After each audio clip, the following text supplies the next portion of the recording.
In this video, we will review how to resolve a uAssist case on hold.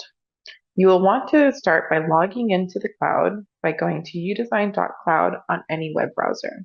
On your home screen, you will notice that the patient status will show attention needed.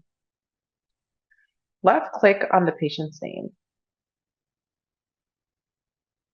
Above the case number, you will find the on-hold note stating what needs to be updated. In this case, the wrong scans were uploaded. Select Upload. Delete the current scans. Drag and drop the new scans. Select Next.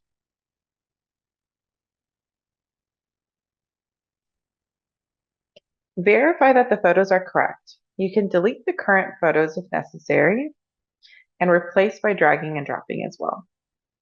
If you hover over the photo and if you wanted to delete it, you can select the X. Otherwise, you can just go ahead and select Update.